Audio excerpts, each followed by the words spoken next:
that the power of this biography isn't going to come from me transcribing notes. It's going to be from me quoting either journals or diaries or the kids who remember him, respected him, loved him. And it really, really comes across when we do these interviews in ways that, you know, I just can't replicate. So that's where we are now. This biography, to a large extent, is going to be written by the descendants. Right. And whereas a lot of these people would never be able to pick up a pen and write down something, they'll barrel along chapter after chapter of dialogue. Yeah. It's been great. So we're going to talk about your dad, but I wanted to point out, feel free to talk about Lucille, because she had a role in this story, a big role. Yes. And the interest really is in the man himself, in his life, before and during and after the war, and less focus on the war itself. The combat record for the 756 is pretty well covered in the books that have been produced. Yeah. So Yeah. we'll talk about it in the biography, so you know where you are at any one point in time, and any stories that come out that really illustrate the man, we'll talk about. But the day-to-day combat, I'm going to steer away from. Day of the Panzer has been released. I don't know if you knew that. Yes. Yeah, I've read the book. Oh, you have read the book. Okay. Yes. I just Mr. bought Dan it. Barry is the author. Yes. Is it I good? read it. Yeah, it's good. Yeah. Yeah. I just bought the Kindle edition for $2.50. I thought the other editions were expensive, but you know, Right. I make 10 cents an hour on the books that I work. He may want to, you know, get greedy.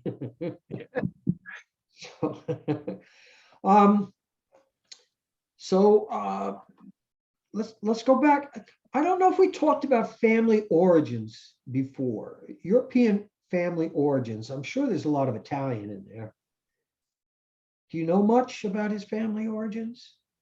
Well, I mean, we know originally it came from Italy. They were from the Rome area. yes. Apparently, there was maybe my father's great grandfather sang in the opera in Rome. So we know that. Yeah, we know that. We don't know too much. We know more on my mother's side than my father's side. Yeah. But I know when my husband and I went over to Italy and went to Monte Cassino, one of the villages that we stayed in, they asked us after we were talking over dinner, you know, with the waitress and the gentleman whose villa we were renting. And he said, and we told him what, you know, Mancini, and he goes, well, why are you staying here? And we were, well, this is what we, you know, found, and it was available, and it was a village. And he says, yes, but the Mancinis are over there, which was like over the valley and over to a whole nother mountain area. So we that don't was talk like, to them. Yeah. it was like the Mancinis are over there. So anyway, we had already been to Casino, so we were now heading back to Rome, and we didn't have time to go over to that village because it would have been a day, you know, a good day's travel to get there. Yeah. But I thought that was interesting. He said the Mancinis are in that mountain, at that village over there. That's funny. Yes, yes, it was. It's funny that he knew, right? It's funny that he knew. And your dad was born in Farmingdale, and then he moved to Freehold as a kid. Yes. I know you said he had a musical background. The family had a musical background. Tell me something about that. Well, my dad played the trumpet probably at the start at like the age of 5, 6. He was at 5 years old. He won some kind of event. Is the best talent in the event at 5 years old playing the trumpet. Yeah. There's a picture of him standing there with the trumpet in his hand, and he's got like a blue ribbon thing. I think I've seen that picture. Yeah, Oh, I okay. did. I sent think it I have to you. that picture. Yeah. Yeah, I sent that to you. And his whole family, his brother Frank, his brother Jimmy, his brother Larry. Yeah. Not the girls, all right, but they were all musicians. And at some point in time, they were, Lucy, go. At some point in time, they were in bands together. My mother sang when she was 16. She sang in one of the bands. But my dad's always been a musician. And when the war came, when he went to, World War II, that kind, when he came home from that and then he got married and then started having kids, then it was, you need to get a job 9 to 5.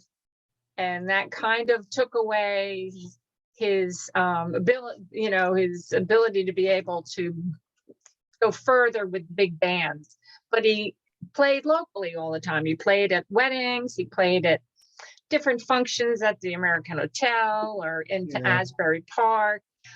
It was always Saturday night events, always New Year's. He was playing somewhere with my uncle and his brother. They were, so he played the trumpet pretty much. He played in bands up till he was probably in his 50s. Yeah. Yes. Yeah. Now his uncle was the musical director for Barnum and Bailey Circus down Yes. in Oh, I didn't know that. Yes. because there's another part of the family of music. He was the Yes. musical director for the circus down in Sarasota, Florida. He was a trombone player. Right. Now that was on my father's mother's side. That was the Bound family. Yeah. His name was Walter Bound. I actually have a picture of him. Right. And he was with, my sister married a fella that's from Sarasota, generations.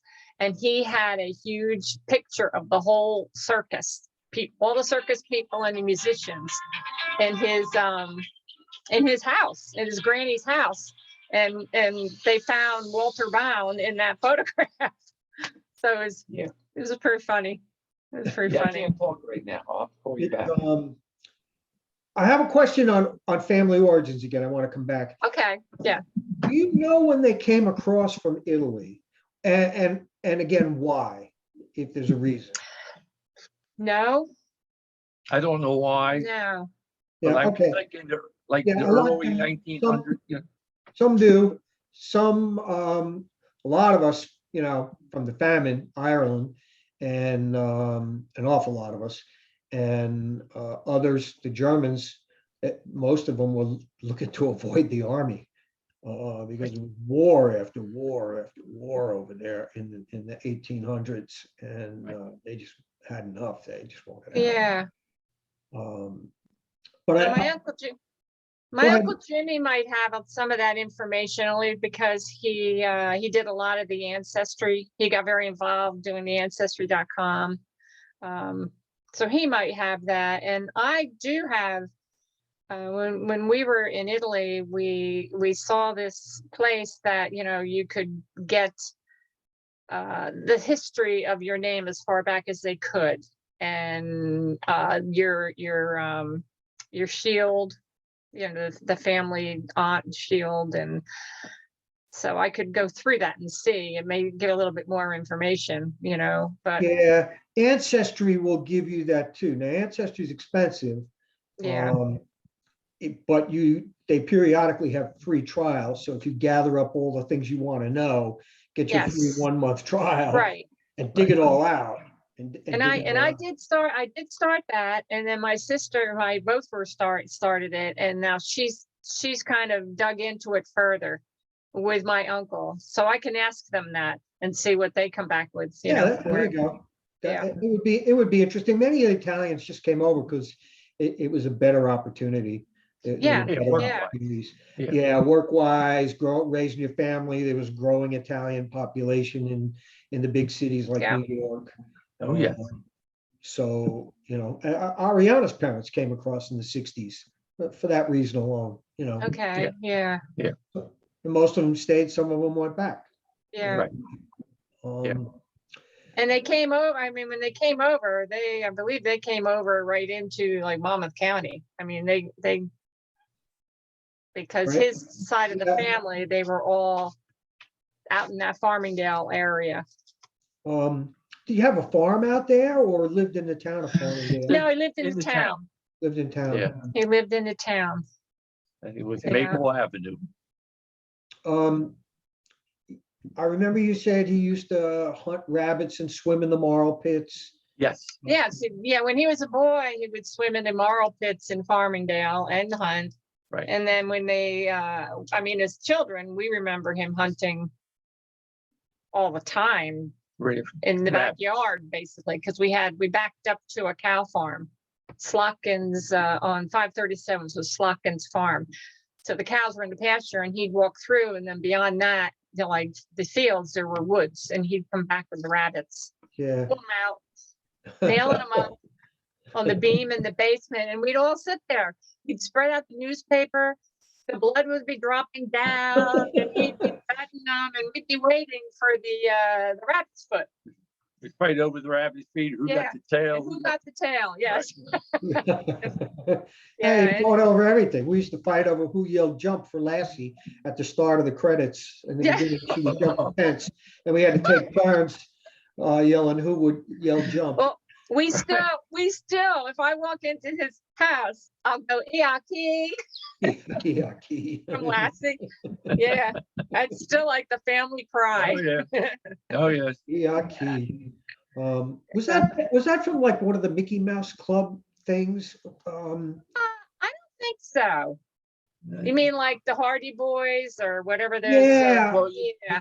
The Mickey, you're talking, the people, the actors and actresses, and how they acted on the Mickey, on the club. So Mickey Mouse yeah, Club. what, the nicknames or the little Yeah, mannerisms they had. I remember all of that. I used to watch it religiously, and I can't say I Yeah, really his friend liked it. was Yeah. friend was Porky. Yeah. Porky. Porky, yeah, Yeah. yeah. Timmy's friend was called Porky Was Porky. on Lassie. Yeah, I remember I liked the Hardy Boys. Yeah. And there were a couple of others, but I don't remember the others. Yeah, I Well, don't either. we got into the Little Rascals. Oh, everybody Oh. was, yeah. Oh, yeah. Uh, We still, I mean, we still quote things from there. Oh, yes. Eat 'em up, yum yum. Yeah, Uncle George, the Aborigine Well, guy. our parents watched it too. Yeah. Oh, They were yeah, young yeah. teenagers probably when that came out. Yeah. Yeah. But, Oh, yeah. And they didn't know what was in store for them. Right. So your father played with the Melody Men and met your mom there. Yeah, he played with the Melody Men. He played with the Eddie Barber Orchestra. And then that was our uncle, our Eddie Barber. And yeah, my mom, she sang. She was 16 and she sang in the band. And that's 16. I think that's kind of how they, started going. I mean, he was, I guess, 5, he was 1919, she was 1923. And so I think that's when the spark started. And then he went to war, and then he came home and asked her to marry him. How did that She story- always jokes around and says, "Well, he was on crutches. How could I say no?" That's Right. what she Well, joked you told about. me the whole story last Yeah. time. and Yeah. I wrote it down with the My box. the grandmother told her not to marry him because how you gonna marry a crippled man? Yeah, Yeah, she but said, you don't listen to your grandmother. be Even the kids problems. don't listen to grandma, said he'll have problems down the road. Yeah.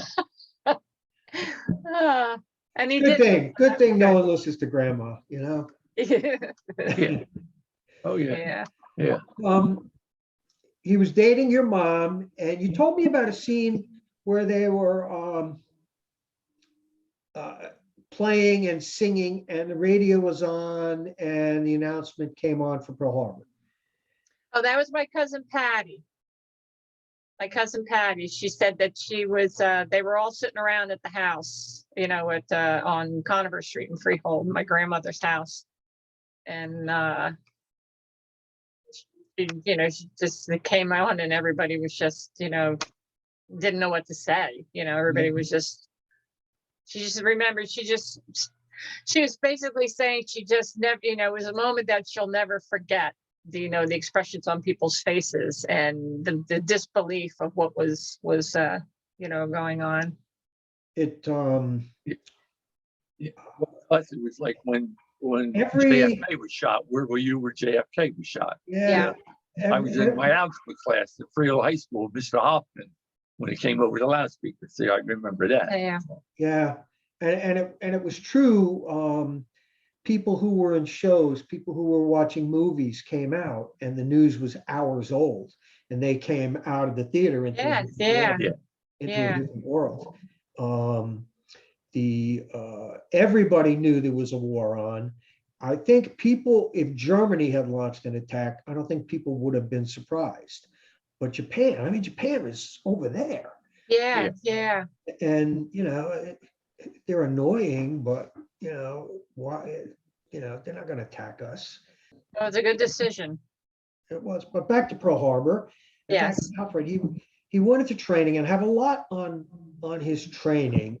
That unit was thoroughly trained.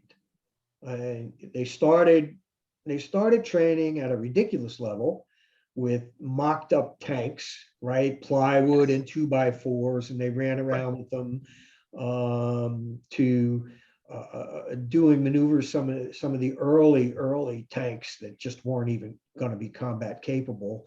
Yeah. He was in a light tank when he finally went overseas, but they were thoroughly trained, unlike some of the units that would arrive in Europe later. The earlier units that had been trained, even though they had inferior tanks like the Sherman, they still did pretty well. There were strong points to the Sherman that get overlooked. And the guys who knew how to use them were canny, combat wise. They got through it. They got through it. So it's pretty interesting. He was late. He was late leaving the country. The 756 pretty much left without him. Remember when they shipped out, there was maybe one company that was left behind. And that was P Company. Yeah, I think so. Yeah. And they didn't know what to think of it. And it's they were only a week or so behind, but it was almost like after all this training, it was almost like a slap in the face. And I wonder if he had it boiled down to there just wasn't enough shipping. And they had far from mastered the art of invading anywhere. Yeah. So they really didn't have a clear idea what they were doing for an invasion of that size. So they were left behind, and I wondered if he had any thoughts on that or comments on that. He never mentioned it to me. No. Never mentioned that, that he was upset with not being in the original first waves or whatever. I'm sorry? He never mentioned being upset that they were left behind. So Okay. Yeah.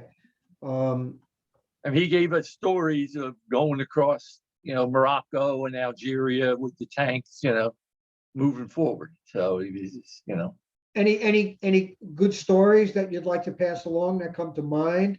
I do have some. One of them was grim. One of them has to do with the picture that your mother sent. And do you want to talk about that a little bit? Oh, the picture with her skinny dipping, right? Yeah. She was skinny dipping, and she took a picture, and she's holding her dress up, right? Okay, so you got to remember, who was it? Betty Grable, and all those. Oh, She was in Veronica Farmingdale. Lake.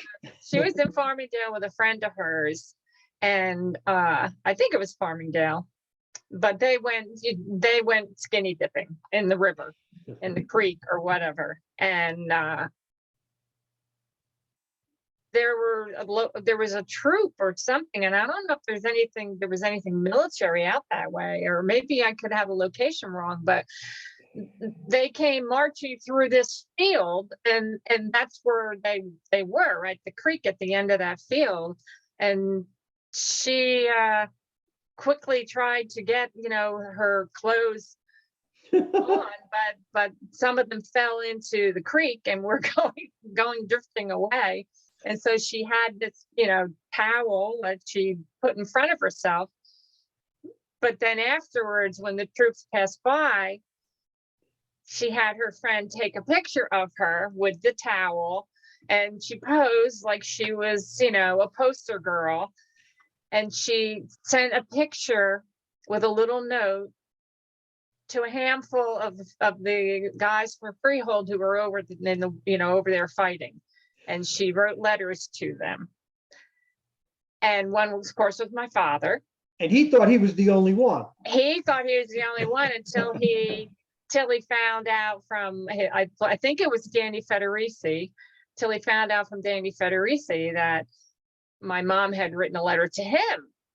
Maybe not as, maybe there was more intimate, writing to my dad. Okay. But she had sent that picture. And when her mother found out, when my grandmother found out, she was livid. According to my mother, yes, she was livid. Why would you do that? Well, they're fighting for a country. I wanted to make them feel good, feel special, Uh-oh. Yeah. Yeah. I Tell me have a- that picture upstairs in our bathroom. You in a you little- sent it to me. I will. No, you I guess- did. Oh, I You- did. Okay. Yeah. No, I Um, have it in a little pearl frame in the bathroom because it belongs right there, How would you feel about me including it in the biography? Oh, that's fine. Okay. Yeah. I think it's great. I Yeah, think it's no, great. that's Oh, yeah. fine. And the Yeah. funny thing was, my uncle Eddie, he passed away about 4 or 5 years ago, and he was like 101. When he came here for our Christmas party, came out of the bathroom and he came over to me and he goes, "Your mother got in a lot of trouble with that picture." He saw your mother got in a lot of trouble with that picture. Yeah. Tell me what you remember of him. He was driving a tank, and I don't remember what city you said or where, but when he tell me about the Danny Federici bit. Yeah. Where I was think he? he was in North Africa, and maybe Morocco or Algiers, and there was like a roadblock. There was a confusion or something. So there were MPs there directing traffic, and my father pulled up to be the next tank at the T or the crossroad, and he looked, and there was Danny Federici was the MP down the middle of the road. Federici's Pizza in Freehold. Yes. Danny. Yeah. Was he a son? They were friends. They were friends. They knew each other. Yeah. I guess they would have gone to school, yeah, together. Oh yeah, it was a small. It was It's small a small town. world. You meet Yeah. some here in North Africa, Yeah. going down yeah. the road in a tank. and, Yeah. Oh my God. Yeah. I know. I know. That could have been when he found out that Danny had a picture of my mom.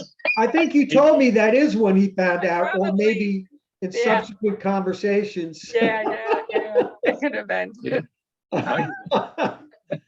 But we were always friends with the Federicis.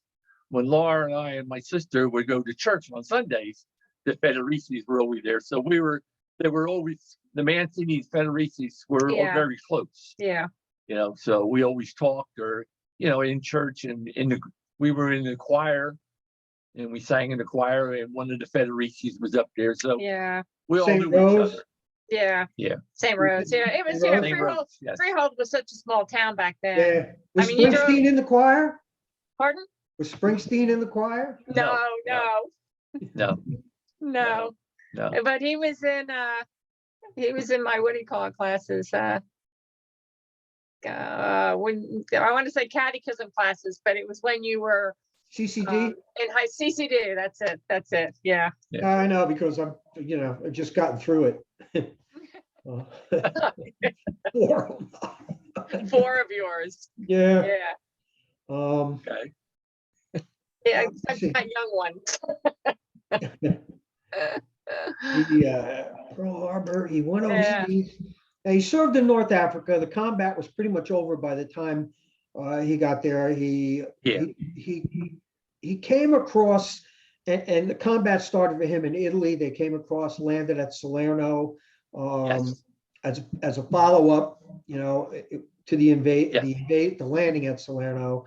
And his problems probably started right after Mignano Gap. I don't know if they were in Mignano Gap battles, but then they came up against the Monte Cassino Yeah. line, And Rapido River.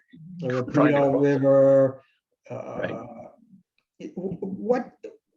What did he talk about it, in those stretches? I mean, I have the combat record, Yeah. in Men of Well, Armor. his tank was crossing the river, and I guess it was temporarily disabled, and they were afraid to get out of the tank, so they stayed in the tank all night until it got dark, because the Germans kept shelling and kept shelling, and you got out of the tank, there's a possibility you would be Shrapnel. killed. So Yeah. I remember him saying they stayed in the tank Yeah, because the Germans presumed it was disabled and it was not a threat to them, so they didn't shoot at it anymore. But when it got dark, they got out and they went back. yeah, The Yeah. tank was stranded in the Petito Yeah. River.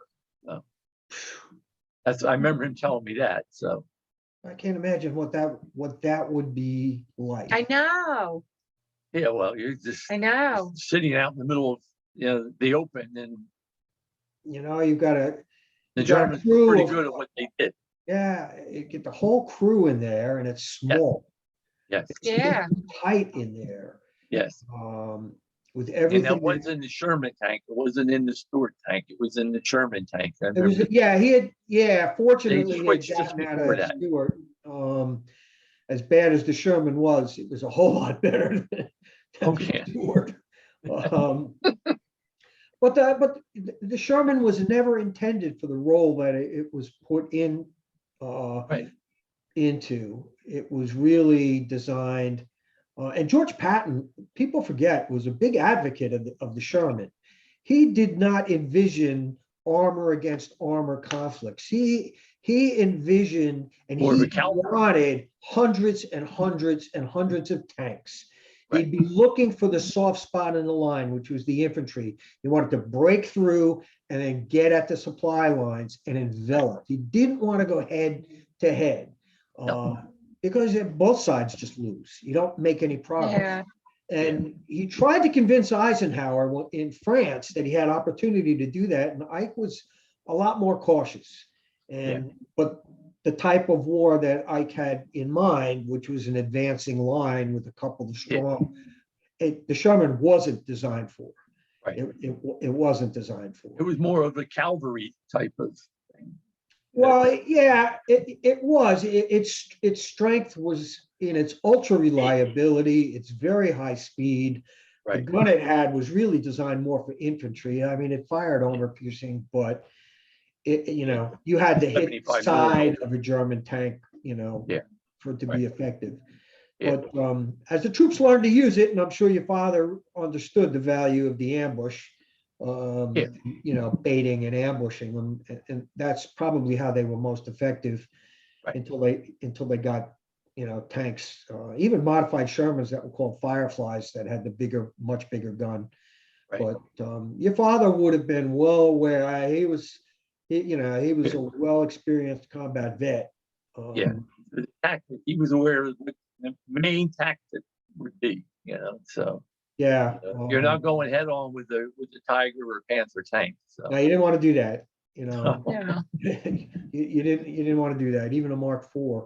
But the Monte Cassino, he was stuck in the river. Anything else come to mind that he talked about?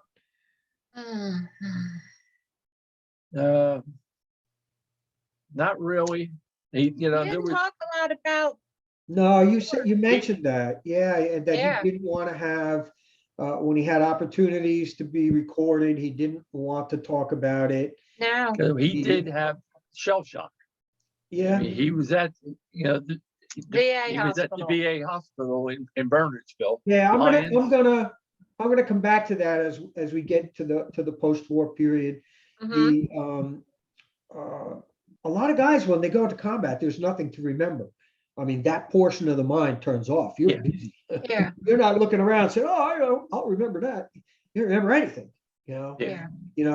I read a lot of journals from the Civil War on, and, I had high hopes for reading a journal about the Iron Brigade at Gettysburg. They arrived just in the nick of time. On the first day, the guy remembers marching into battle down the hill, and the next thing you know, he's eating breakfast with a bandage on his head. That's it. That's wow, he Wow. remembers entering the fray, and that's it. yeah, Right. yeah, And that's Right. it. And I'm sure it's true for a lot of them. They just, when you go Yeah. to that kind of a combat situation, everything turns off except Yeah. survival and what you're trained to do. Right. What you're trained to do, what they drill into you, you will continue to do that, yeah,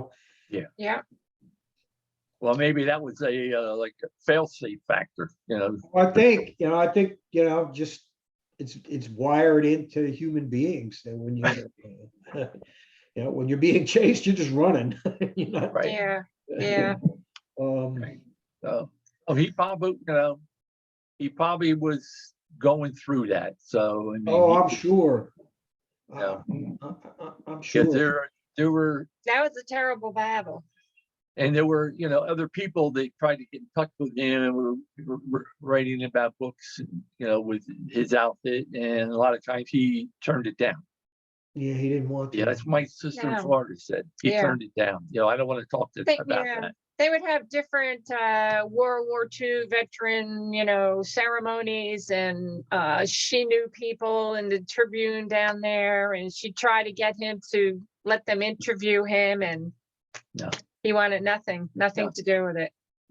Yeah. Yeah. Um, He it's- didn't want to relive it. Yeah, well, particularly if he had problems later on. Yeah. And I mean, they all came back damaged in one way, shape, or form. I mean, he was Yeah. wounded, he was physically damaged, but they all came back with, they either saw something they didn't like, Oh, I know. or smelled something. And I have 2 or 3 that were shaken up by seeing a dead German holding a picture of his family. Oh, yeah. Yes. The last thing is he's dying. He's looking at the picture of the family. Right. And our dad has he's a funny man. He was always a funny man. He was Yeah, sense of always humor. had a sense of humor. Yeah. And I mean, when the brothers got together, it could have been stand-up comedy constant. I mean, that's just the way he was. So he get was that impression. always somebody that was smiling or making a joke or something to make you laugh. So I think he just didn't have it in him to go there and Yeah. You talk had no about- choice. Yeah. You had no choice. Yeah. Yeah. Yeah. And the only time he really went into any detail, and it wasn't even a lot, is when he was shot. When he Yeah. Because the guy, said they put a cigarette in his mouth, like you see in the movies. They put a cigarette in his mouth and said, "We'll be back for you." And his friend was laying there dead. He'd just been killed. Yeah. Laying maybe 20 feet, 30 feet from him. So Yeah. he Yeah. was aware of that while he's Yeah. laying there. So, yeah, Yeah. I always would think like here's a guy from Farmingdale, Freehold, New Jersey, small towns, shooting rabbits, and then he's over there. There you are, in a country you're Yeah. so far away, and now you're taking lives and defending, and I can't imagine. It's you can't imagine. They couldn't have imagined it. They couldn't have. I mean, guys from exactly the same background, or Yes.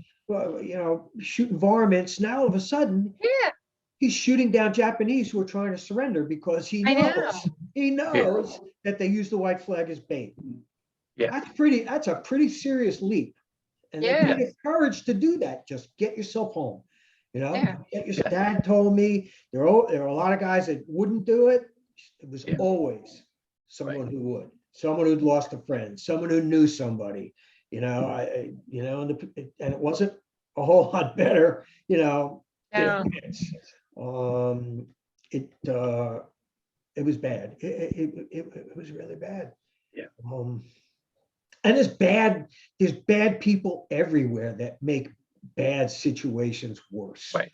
Yeah. Yeah, well, that's been going on for millennia. Yeah, been going on forever. Right. And Yeah. you know, if they get to a position where they're in command, you see atrocities. Yeah. Did he go to Rome after Monte Cassino? Yeah, he went through Rome. He Yes, did. He went through Yes. Rome.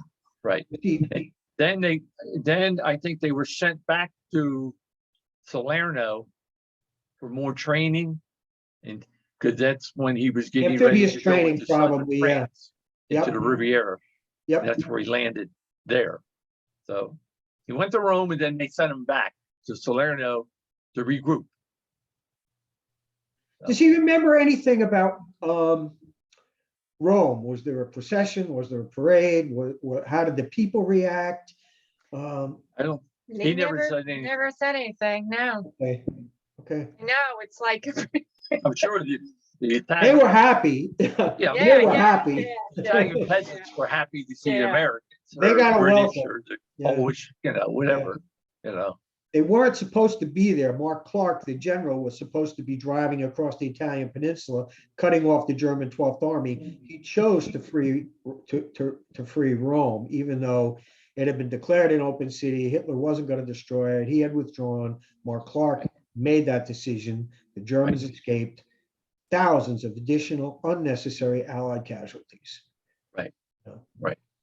Yeah. Somehow he escaped that until recently in history, but Right. Yeah. history is pretty hard judge. Montgomery probably wasn't happy with that decision. What's that? Montgomery probably was not happy with that Ooh, decision. Churchill was furious. Churchill Yeah. was beside. Well, Churchill lived beside himself all the time. You know, he was always beside himself. Right.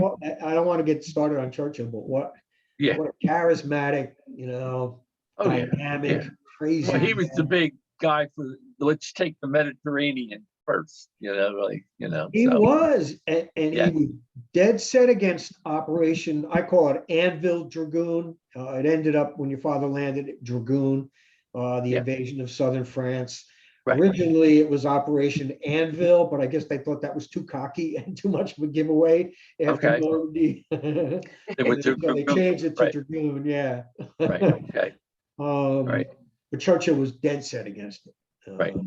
Yes. So, and it's hard to pry out. Well, his version of history doesn't include it, but he was dead set against the Normandy invasion too. Right. To find out about that, you had to read Eisenhower's book. Yeah. Churchill didn't get on board until it looked like it was going to succeed without him, and then he was all for it. Yeah. So, but those are the personalities that guys in the field like your dad had to contend with. Yes. You know, Yes. their lives were directly affected. Eisenhower won. Churchill always said, I was dragooned into going along with this invasion. So your father went to France. If Churchill had been right, he would have been involved in Italy or Greece or somewhere else, and maybe Right, not survived. exactly. Right. Yeah. Right. He used to like to throw a little bit of French out every now and then. Such as. Yeah. Yes, I don't know. Oh, okay. Yeah, he would just always every now and then he'd come back at you with something French. Yes. Yeah. Some Pepe Le Pew. Yes. Oh, Yeah, we yeah. never Pepe Le Pew is out now, right? You can't have. Oh, yes. Oh, you. Oh, what? he's been canceled. Pepe Le Pew's been canceled. No. Yeah, a little too fresh, a little, because he's got his hands on. Yeah, he does. Yeah. Oh, Pepe Le Pew. He'll be back. He's not gonna. Yeah. He It's innocent. It's innocent. He was innocent, yes. It was the times. Here's the times. So he did additional training at Salerno, was part of the invasion of southern France, which came a month or 6 weeks after the Normandy invasion, and really They drove north pretty fast from Yeah. there. Oh, yeah. Well, that was part of Vichy. So there was, that wasn't really fully, there weren't a lot of Germans there. No, there weren't a lot. There weren't a lot of there. Some of the Yeah. worst atrocities of the war were committed Yes. by the German, particularly some of the SS units. Yeah. Das Reich Panzer is the one they annihilated a town, burned everybody. It was terrible. And, Mm, the Yeah. town's still there. They left it the way it was, and it's a memorial, and you it's a memorial. can go there. At some point in time, I probably will. Okay. It's really a very sad story. Just terrible. I didn't just kill him, Yeah. So, Yeah. So your father would have seen some of that. Probably. He would have, not that village. He wasn't in that area, but it was rampant on a smaller scale. It was rampant. Yeah. So he would have seen some of that. Wouldn't want to have talked about that. Yeah. And tell me a little bit about how he was wounded. And I think we determined that it was in Vesoul. I don't know how to pronounce it. The French probably. Vesoul, The Sioux. Vesoul, the town of Vesoul. Vesoul. Right. He got out of the tank and they were scouting ahead on foot. You had to do that. For some reason, he didn't state, but they were out of the tank and they went ahead on foot, maybe to look over the rise or the hill. You can't see anything from a tank. You can't see anything from a tank. No. Right. And Right. you'd notice the tank coming over the hill before you notice the soldier crawling. Yeah. And Yeah. apparently, I think a mortar came in or something, and that was what got him and the other guy. So Yeah. I remember Otto Kaspar's interview. He's telling me about his father. He was with combat engineers and riding with Patton's third, and they'd be roaring. They'd be miles ahead of the infantry. They Yeah. were in front. They came to a village. The engineers went into town. They ran through. They kicked in the doors through the grenades in the basement. Right. Before the tank, they blew the steeple off every church. Yeah. Standard procedure. That's where they put snipers. oh yeah, It's the only Oh, place wow. where you could see everything is in the steeple. It's the tallest Right. thing. Yeah, So sure. that, not waiting to get guys shot, they just blow off the steeple of every town they come into. Right. which was Yeah. a crime in itself, but Yeah, God's pissed, God. Yeah. That's confession stuff, but you wanted to survive, and that was what they did. You got, well, never mind. I don't want to head down that road. But yeah, so if you didn't have infantry or engineers to do it, the guys had to get out of the tanks themselves. Yeah. And as a tank commander, every now and then he had to prove his courage by doing it himself once in a while. Okay. And He got out. I mean, him and the other guy went ahead. you know, So, and Yeah. that's what happened. you can't lead unless you demonstrate physical courage from time to time. And Yeah, that's true. he got shot. Because I remember he And- told me once that he had 15 or 16 tanks that were disabled in one way or another from the beginning to the end. So there was always, They they hit a mine or something would happen and the tank would get disabled and they pick up a different tank or whatever. So I have a book by a guy who was a captain in a unit that repaired the Shermans. They followed right behind the battle. They would retrieve them. They'd haul them back. Everybody inside had been killed, but it didn't brew up, meaning catch fire. If it caught fire, it was useless. If it didn't, they'd take the people out, the bodies out. There'd be a hole or holes from the anti-tank, rounds. They would find those rounds. They would stick them in the hole. They would weld them because it was a perfect fit, and then they grind it off. All right, spray paint the whole interior. It would smell Right. like paint. The next crew would know exactly what happened. They could see where the tank had been penetrated. It was god awful. This is what your father. I'll give you that book so you have a better idea if you're interested. And it's pretty eye opening. I mean, Right. the casualty rate in France was over 100% for almost 10 units. 10 divisions had over 100% casualties. Tank 3 battle. of them had over 200%. So the Right. Big Red one, the first division, the 29th, which came ashore on Omaha, marched down France. You see pictures of the guys marching down France. That's the 29th. They got hung up in the Hurtgen Forest. They were in Oh. Bastogne, the Colmar Right. Pocket, 200% casualties. Yeah. And the 101st Airborne. Right. So the 200% casualties. Now, Right. most of those casualties were going to be the replacements. These were just like green kids. shoved Yeah. in. And they, the bands of brothers protected each other, but they didn't want to get to Yeah. know these guys because they were just going to die. And they were on their own. They didn't know what they were doing. And Yeah. they I know. Yeah. terrible. Yeah. It was terrible. Yeah. In the They didn't Civil want to get War, attached to 'em. yeah, in the Civil War, they didn't do that. They would try periodically to take the whole unit out of the line, then replenish them, and then train Right. them together, and then put them Right. back. Hey, well, it didn't work that. It couldn't work that way in France, so it was a mess. No. It was really, man. Your No. father was a part of all of that, I know. you know. So know. if he didn't want to talk about it, there was good reasons. They were exciting. We're the victors. We're the conquerors. Roaring down, dirt roads, clouds of dust. People Right. cheering, throwing flowers. There would have been some of that, kisses from girls. Right. But then they either run out of fuel or hit the line, the Germans. Yeah. It's pretty much what happened. They ran out of supplies a couple of times and gave the Germans a chance to reconsolidate. The Yeah. Germans in the West didn't collapse. Right. They stiffened. Yeah. Oh, yeah. Yeah. So your father, even though he didn't use the term, got what was called $1 million wound. Yes. He had it. I mean, once he was out of that street and on crutches back in the hospital, he maybe is counting his blessings. Yeah. Right. Oh, absolutely. Maybe. Absolutely. Because I didn't lose a Because you leg. I have didn't to- lose an arm.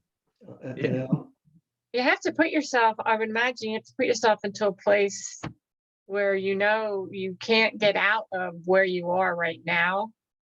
So you just have to keep going and They're keep trapped. yourself alive. I mean, that's what your they're state of mind is. they're all like trapped. you're saying, once he's in that hospital, he's thinking, this is my $1 million wound. I mean, I got He's my got knee is shot. There's no way Yeah. they're going to send me back. These guys are out in the weather in the winter. There's nothing. There's no hot food. There's no shower. No, I no, know. no. Change Yeah. of clothes. Yeah. You carried half a shelter. You found another guy. You buttoned them up together, and it sort of kept the worst of it off you. Yeah. Otto's dad took a coat off a dead soldier, and I was, how could you do that? The guy's dead. He said, he didn't need it. No, right. Well, that's what you did, what you had to do. You know, You did what you had to do. and there was probably a race for that coat. Yeah. Yeah. Really bad. Really Yeah. really bad. Yeah. He didn't get to the point where he would meet the Belgian people or I don't think so. No. He didn't, meeting, the populace, he didn't talk about that. Yeah. No, Yeah. no. I mean, Um, we have pictures of him standing in a doorway in like an Italian town or something. And maybe you see somebody in the background, but you never, I have that picture, and he looks every inch the combat vet. Yes. The Yeah. kind, Yeah. So there's an old story. The military police would give these guys a ton of harassment, Right. going up to the front. As they're coming back from the front, they stayed clear of these guys. They were loaded weapons. You weren't going to give that guy a hard time. You can see the look on your father's face. He got a pistol on his hip. You Yeah. know, Yeah. what are you going to tell him? His blouse is crooked. Right? Your Yeah, boots I were shined. I mean, these guys were diving under beds for years after I the war. If know. they had a car backfired, Yeah. what's going to set they're this guy diving off? under, diving cover, right? So going towards the front, the military police would harass you, but coming back from combat, No. they would leave you alone. Yeah. Yes. Leave you alone. And and it's just when I'm thinking about it, it's just so I mean, he was a good storyteller. I mean, he was a good, he liked to tell jokes, he liked to tell funny things, and like what you were just saying about the populace. I'm sure there were a lot of there must have been some good stories about people that he came across in the different Yeah. villages, or You I know, just would think there would be. you see newsreels of the tanks rolling through towns and the people just Yeah, saying it was yeah. horrible. Yeah, I'm sure he yeah, went through that. yeah, but But they he were never moving. wanted to talk about it. If you Yeah. brought it up, and maybe because we knew, I mean, we were children, when he was in the VA hospital, and maybe we just kind of knew if he didn't want to talk about it, then we didn't we didn't Yeah. push it. We just, Yeah, I think they assumed that a lot of people knew, and they really didn't. no. My dad was in the Pacific, the 81st Infantry. By the summer of 44, he was in the Philippines. They were mopping up, and they Yeah. had been designated as a combat, as an assault division for the invasion of Japan. So they were training for that. That wouldn't have been a pleasant experience. No, no. Behind my back, there's a poster. There's a poster right above the Titanic. I don't know if you can see it. It's a wildcat Yeah. leaping. Yeah, I see it. It's leaping across the Pacific, and you couldn't have this today. It says Japan next, and Yeah. it was given to them when they were designated. He didn't want to send it home to mom. She wouldn't have been happy. He sent it to his mother, who didn't have a clue what it was. She folded Right. it up, put it in a box, and it sat there. And then I found it only a couple of years ago. Had it cleaned and straightened and pressed. It's great. Right. Oh, But wow. he never really talked. You knew right what it was. Yeah. Yeah, Yeah. yeah. And he had been involved with a group of Filipino fishermen who had been blown out during a typhoon, and they managed to just beach there. It was a big 40, 50, 60-foot fishing boat, sailboat, and they had been without food and water for a week. And all they could do was crash on shore, and they did it right by his encampment. And he got called down to the beach, and he organized medical help and things for them. And they stayed, I don't know, 4 or 5 days until they could work the ship again. And, a handshake and a goodbye. And he never Yeah. told the story. Right. But a few months later, he's called back to the beach, and the captain of the boat presented him up in the very top corner with a hand-carved yes. replica of his ship. You can see it in the top shelf in the corner. Yeah. Right. Now, that's been restored. My daughters and I restored it, I don't know, 2 years ago. And we'd all played with it and broken it and destroyed it, right? So, but it restored nicely. It was well made.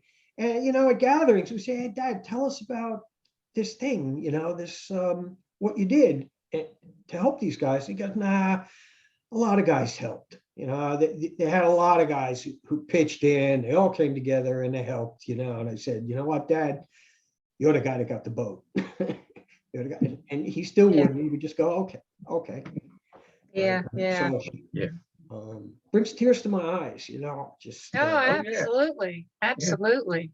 the things these guys did, and I think Tom Brokaw deserves a medal too for really bringing a lot of this to light and stirring up, people's memories as to exactly what was how With his many book. Yeah. millions and millions and millions of people killed, and you still see the same kind of damage by one or two He froze guys. up. That just There you go. All right. Yeah. There we go. There we go. Did you lose me? Yeah, just for a second. Okay. Well, you I probably smacked missed the you. best part. Five I'm not going to go over it again. I smacked you in the face. Snap Oh, out of it. I needed that. All right. So after the war, he comes back. And it almost sounds like pretty quickly he shows up at your mom's with a big box. Oh, yes. Yes. Into what? A box. He did as I told you, he always wants to make people laugh. Yeah.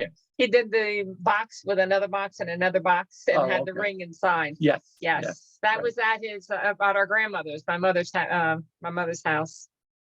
How much time did he spend in making that and thinking about that and maybe worrying about Oh, her what did response she would be, say? right? You Yeah, know, yeah, You may turn him down. yeah, you always have that problem, yeah. yeah. Well, she would know more. I don't know. He never mentioned box to me, so I. Oh, yeah, yeah, You mentioned it. yeah, he You mentioned it, mentioned it. Right. yeah. Oh, actually, no, my father didn't mention it. Cousin Patty did. Oh, Oh, Yes, Cousin Patty remembered that because Right. she was a lot younger. And she, Right. she just thought it was just like, so romantic, showing up in crutches with this box that he was trying to manage and, and come up the steps and. all yeah. right. So listen, we have a lot. I'm going to continue it a little bit, but before I forget, my mind is zones in and out. Each of these biographies is going to start with a quote that I hope will really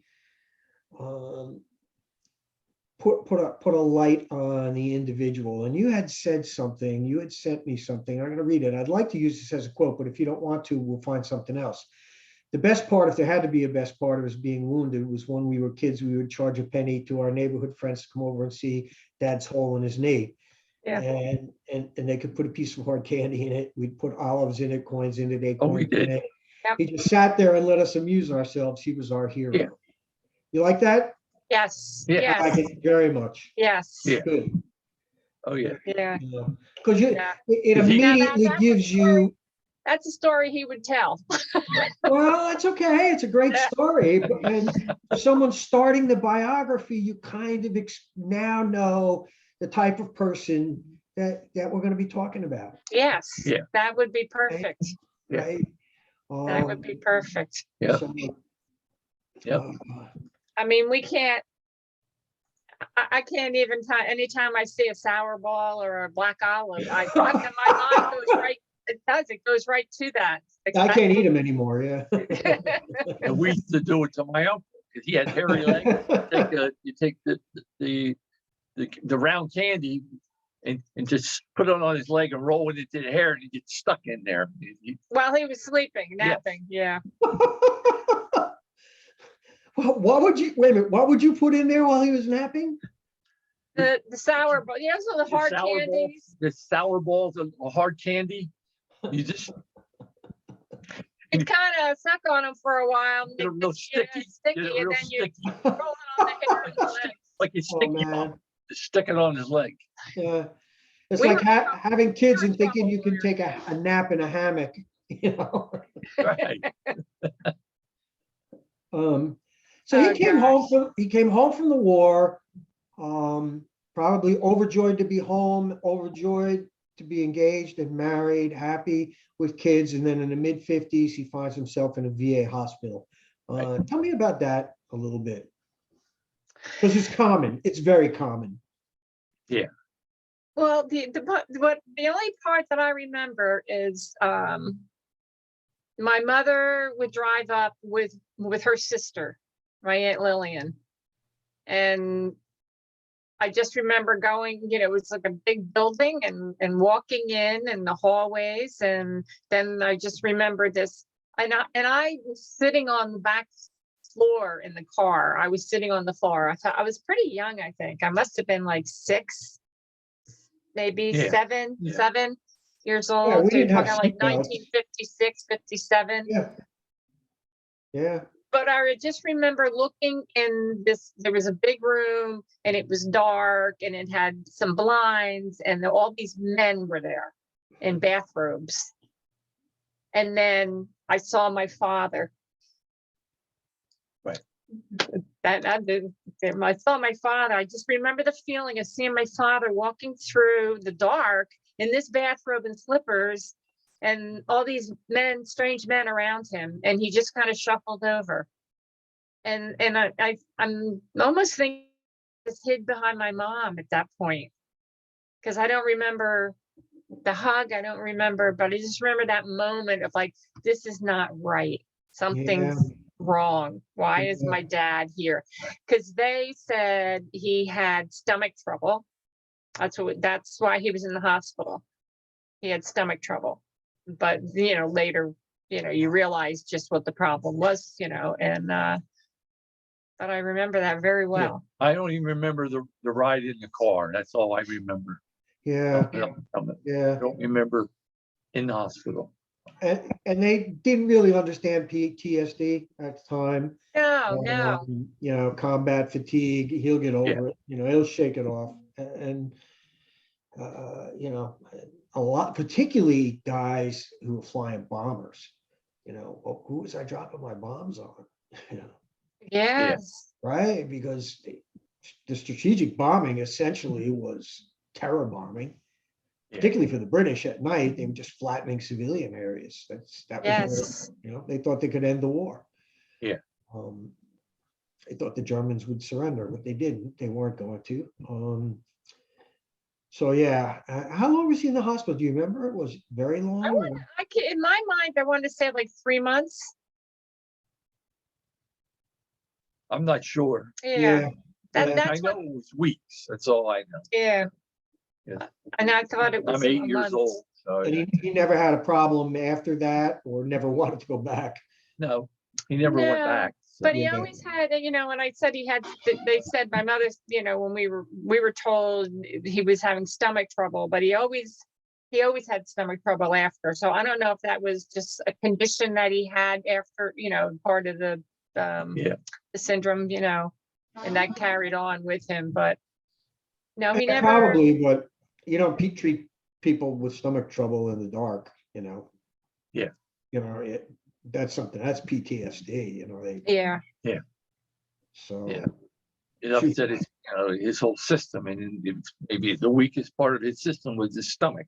So that's where it showed up. Yeah. So, Yep. But there was never anything afterwards that I remember him having to go to a doctor or go to therapy or go, you know. his stomach was all right because he loved to eat smoked whiting and sardines on the Saturday afternoon. So Yeah. stomach was all right. Yeah. Frank Schaefer Beer was my uncle. So When did he come home? Do you remember when he came home? From the hospital? No, you know what? I'm Oh, back to the war. I'm back. Oh, Yeah. back. When did he come back? From he the came back in 44 and he was at Fort Dix at the Army Hospital in Fort Dix. Yeah. Because there's pictures of him standing out there with the crutches outside. There's snow on the ground. Yeah, it would have been late 44.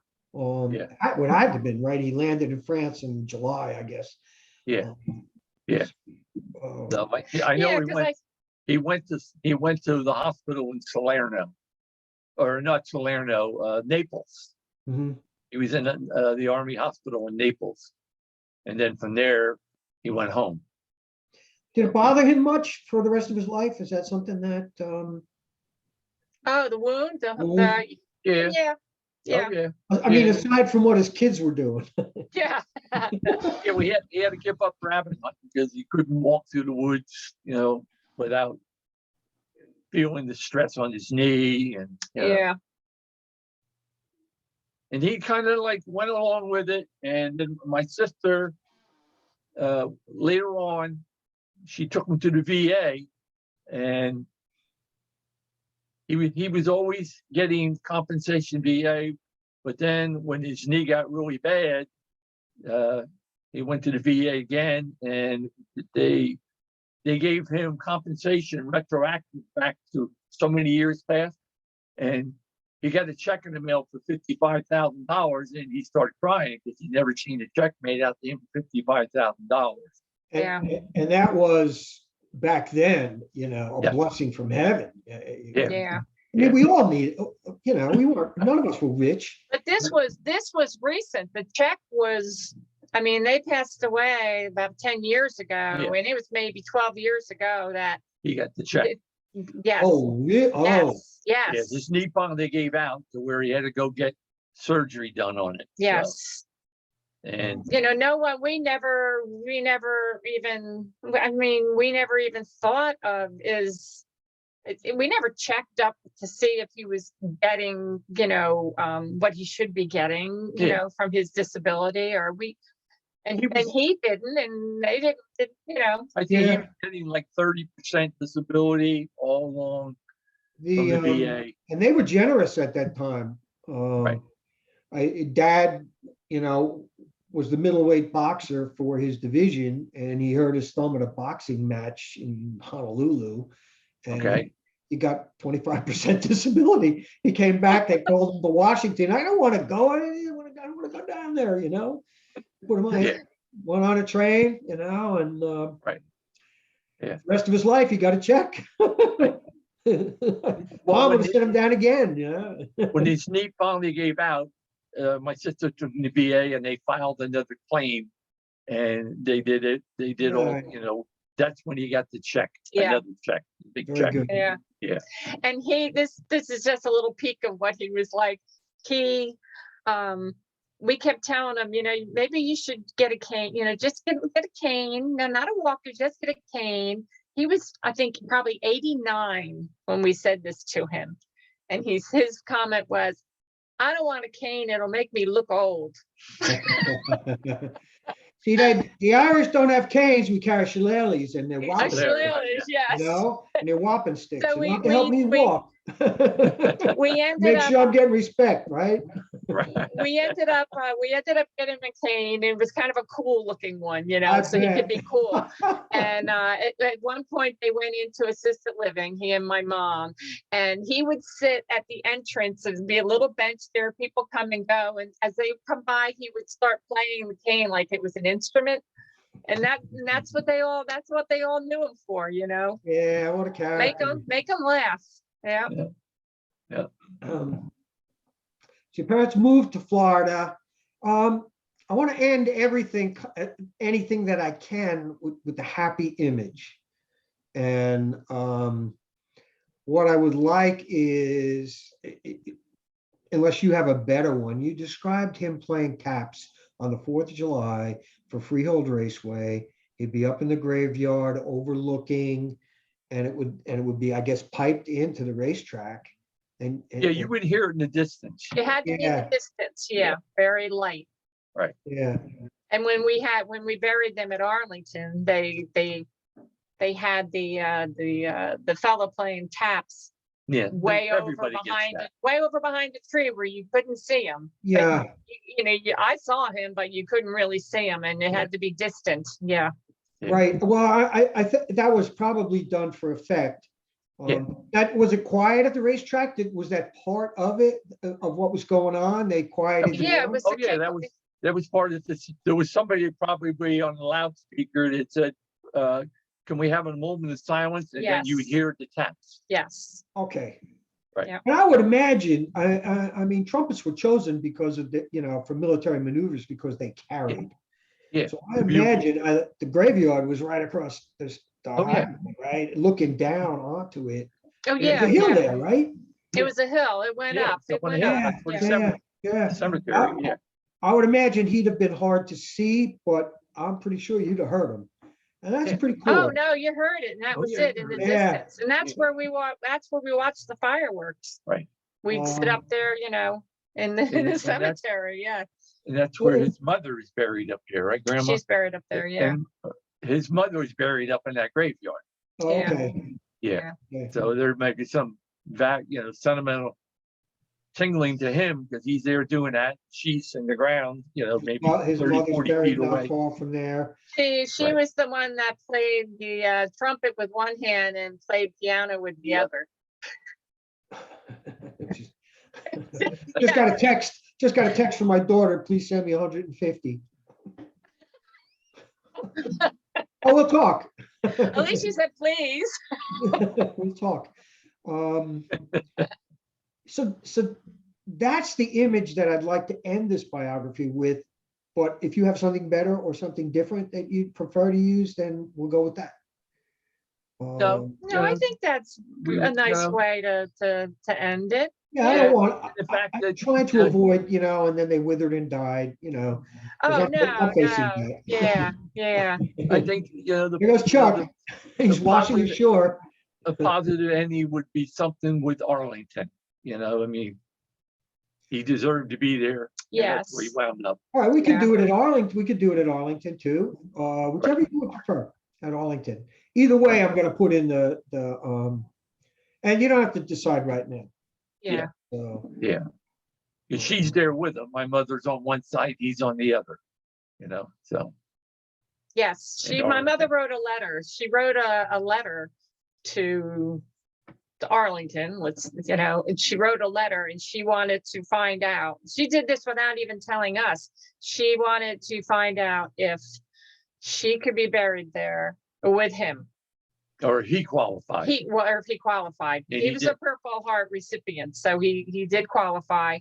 And they said that she could, but she couldn't. If she went first, she had to wait.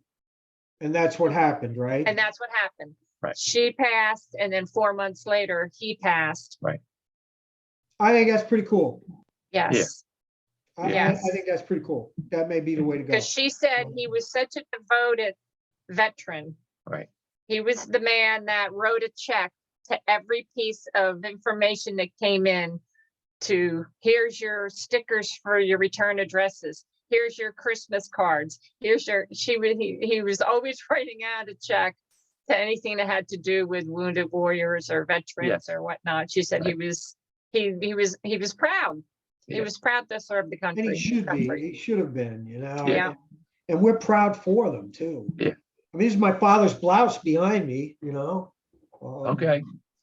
Oh, okay. Oh, Oh, yeah. yes, Yeah, yes. I feel like, if I don't feel like writing, it kind of energizes me a little bit, I have my dad's trumpet in So the one more case. question before we slip away. Between the playing of taps at Freehold and the burial at Arlington, are there any major significant stories that would between them? Or can I weave those two together? Yeah, there's, You mean as far as playing the At the instrument? end, maybe weave those two scenes together and the biography. But if there's something major that you want to talk about that happens between. there's those nothing events. major in between except for just silly little things like playing the trumpet at birthday parties or, Yeah. things like He was that. always in the parades at Freehold, every parade. Yeah. Memorial Day He was parade. marching with the band, Right. things. He marched with the firemen's band in the Freehold always had the Memorial Day parade, so he Yeah. always He marched wasn't a fireman, but he marched in the band with them. with them. Yeah. He was a musician his whole life. Yeah. And he worked at the post office as a clerk. And I always thought he owned the post office. I thought my dad was the president of the post office, but he was a musician and loved music his whole life. Yeah. That was his passion. Right. And family. Yeah. What else have we missed? I think between the notes that you've given me, the first interview and this, I think we've got a lot. I think it's going to be a really good biography. And the I'm book, sure it will. yeah, the book is really coming together. I thought I would have more biographies than I do, and it's more because I'm cutting it short. I would rather have fewer, longer biographies than a lot of little yaks. Yeah. So Right. I'm looking at maybe 20 biographies and a Mhm. possible second volume down the line, but that ain't happening right away. Yeah. I'm already getting maxed out. So. Are you getting on the road again? What's that? Are you getting on the road again? Are you taking any? Well, I passed on it this year because this is the last soccer season ever. And I Yeah. really couldn't. He's got seniors in high school. I've got twins that are seniors, and this week is probably the final games. It's the playoffs. I don't think they're good enough to go much further. The boys, I'm just going to tell you this because I don't know. I'm not sure that I can do it, but on Thursday, his final game is in Manasquan. And if I can, I've got other commitments. If I can, I'll let you know, and I'll head down to see it. And if you're free, I'd love to say hi, but Yeah, absolutely. yeah, I don't know if I can. Yeah. Hey, if you can, you can. That would be I great. can. Yeah. It's more because it's probably the last time he'll play. And at least, as a kid for the foreseeable, that I'll get to see. So So is it Manasquan High School? he's not going to play after high school. No, I said, oh, you'll be in Manasquan for a game? Yeah, Yeah. Thursday, he's got a game at the high school, so I may Okay, be yeah, down there yeah. for that. And Yeah. that's walking distance. I bet it is, yeah. Yeah, yeah, Not far from Atlantic Avenue. yeah. Yeah, there's doesn't look like there's any place to park, but, you know, that's Manasquan, right? Yeah. Oh, yeah. So, and I've spent the whole summer lamenting, you know, my coming empty nest. But, you know, that's life. And I decided today on my walk this morning that I'm done lamenting.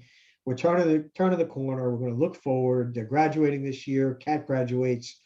You know, we just take the next step, you know. Right. Yep. You got college coming up, so. Yeah, but they're not going to play. They're not going to play. Yeah. We've drilled into them that college is for, you know, you're going to college, it's very expensive, and you're going to take advantage of, you know, mastering what's going to be your career. You can Right. worry about college or soccer later. You know, Yeah. you're not Yeah. gonna be professionals, you know. Right. You're Yeah. not. So, Yeah.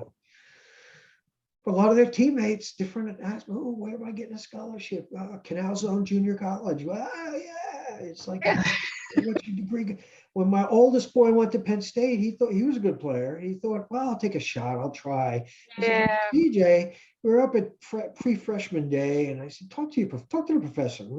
He was giving a presentation. So we go up there, and the guy looked at him like, you know, there are no engineers on that team. If there were, I wouldn't be doing my job. You're going to be too busy. Right. Right? Yeah. So now he's in aerospace. So he made the right call. So He's in California? he's in California. Yeah. Yeah. All right. Good. Didn't even go visit. So I'm going to let you guys go. Thank you for coming. And Right. when this is all done, maybe we'll have another Zoom over wine.